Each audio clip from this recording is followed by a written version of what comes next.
Prime Minister Mark Carney says he and President Trump spoke today and have agreed to intensify trade talks. Carney also spoke to premiers to give them an update on the situation before he will meet them in person here in Charlottetown later this week.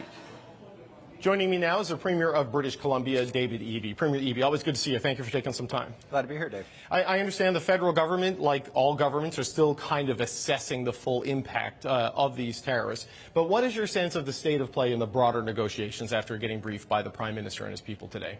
Well, I think there is some hope that we'll be in conversations with the Americans, and that to me has seemed to be the big barrier, that Canada has been willing to engage in the conversations, but there's been nobody on the other end of the phone line. Mm-hmm. That's what makes this retaliation particularly frustrating. You know, the idea that we have a trading partner with such a deep relationship that's now punishing us for failing to respond to trade negotiations that aren't actually happening.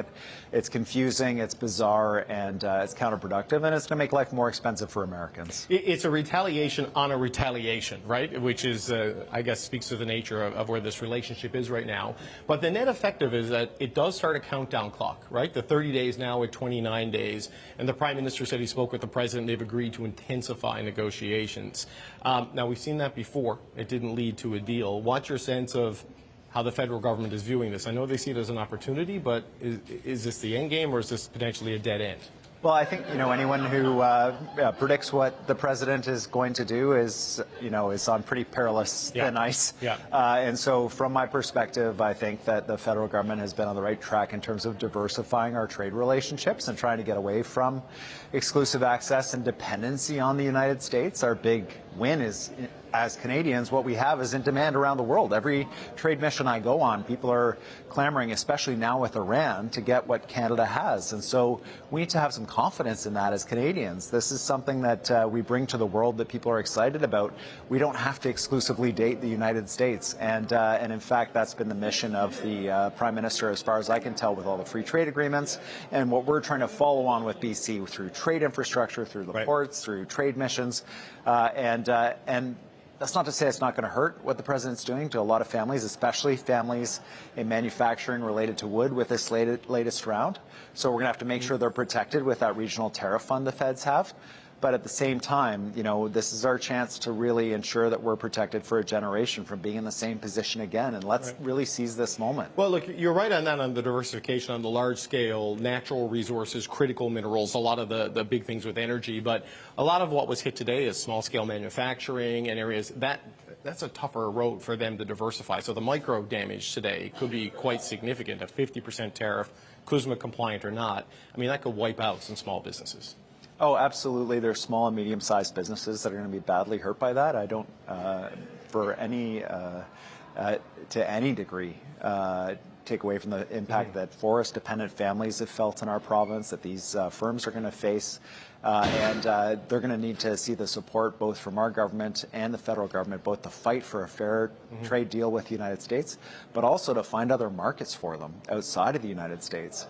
And so this is a two-part piece of work, and it was reassuring to me to hear the Prime Minister say, we're not going to do a few small sections of a deal, we're going to do a broad deal. Do you think the Americans want that, though? They seem to want to pick at each little component of the economic relationship and try to apply leverage. So it takes two to get the comprehensive deal, but right? There's in that choosing those individual sectors and leaving others alone, they're telling us something, which is that those are the sections that they're leaving alone. Those are the sections where we have leverage as Canadians. Those are the things that they need from us.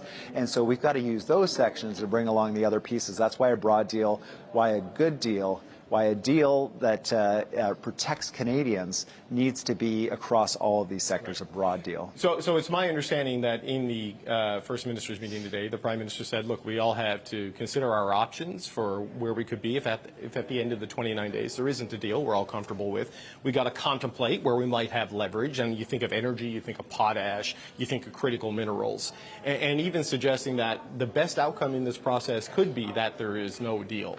I mean, how do you view, that sort of assessment that we could be in a situation at the end of this period where there simply isn't a deal, and it could have to be more retaliation and retaliatory tariffs, as Premier Ford is talking about today? Well, I love to think that we could be in a place of trade stabilization and agreement with the president and everybody moving forward. But the reality is we could also be in a place of getting 6-month notice that the Kuzma deal is over. And so we need to prepare for the worst and hope for the best in this scenario. And preparing for the worst means doing that diversification work that we've been doing, making sure that our businesses are supported, and also identifying what are those weapons that we have as a country in terms of leverage in this conversation with the United States. Because at the end of the day, they are not hesitating to deploy their leverage. So what can Canadians bring to the table to get the attention of the Americans? That work in terms of it happening at the federal table has the full support of British Columbia. Premier Ford has spoken about it. I'm in full support of us identifying what are those heavy sticks that we have in the event that we find ourselves in a real all-out brawl with the U.S., which nobody wants. And it's a fight we didn't sign up for, but man, it's a fight we got to be ready for. Right. So no one, as I understand it, is willing to move on the booze ban of the U.S. Products and bring them back on their shelves, despite the economic damage. I know Premier Holt has a modular home company in New Brunswick that's going to be really hurt by what was announced here today. But nobody's moving off of that. You said today there's no way in hell that American booze is going to go back on the shelves in BC. But Premier Ford said earlier, the points of leverage that you talk about, it's things like potash, it's things like energy. And he suggested that you could cripple the Americans if you acted in concert on that. But that's Alberta and Saskatchewan, which allow booze on their shelves. And Premier Smith has been very clear in the past year and a bit.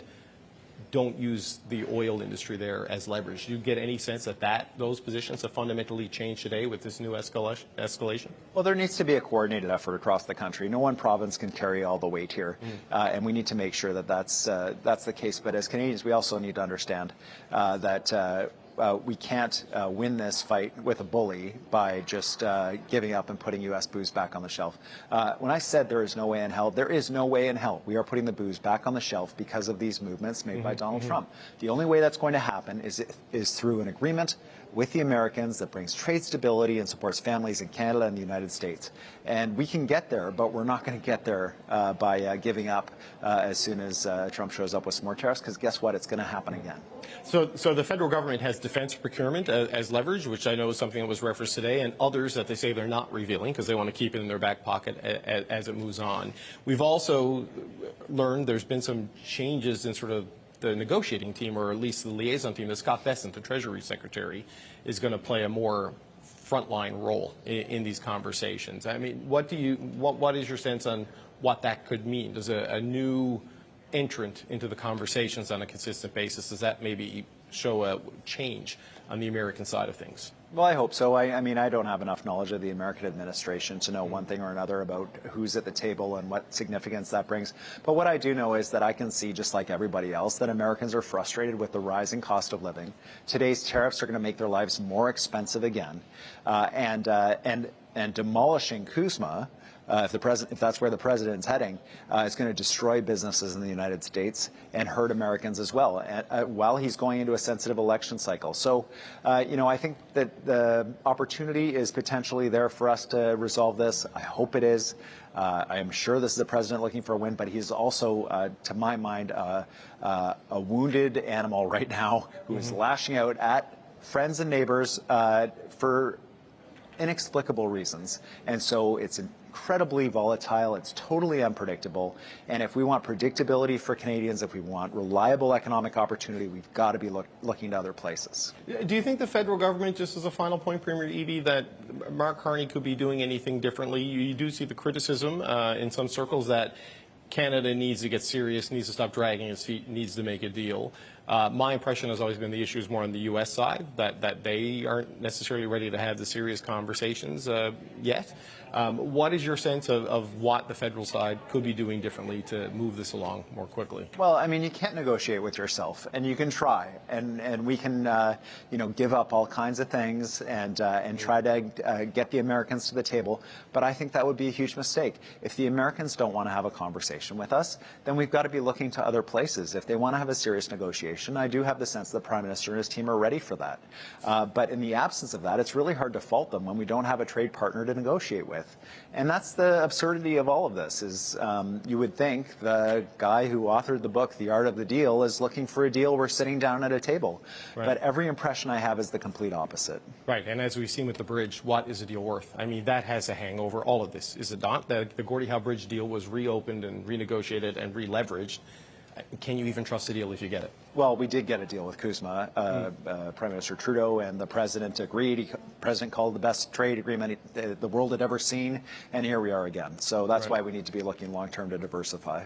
Premier David Eby, thank you for joining us on a busy day and on your birthday. Happy birthday, Premier. Oh, well, thank you very much. It's an honor to be on your show. What a president. Thank you, sir.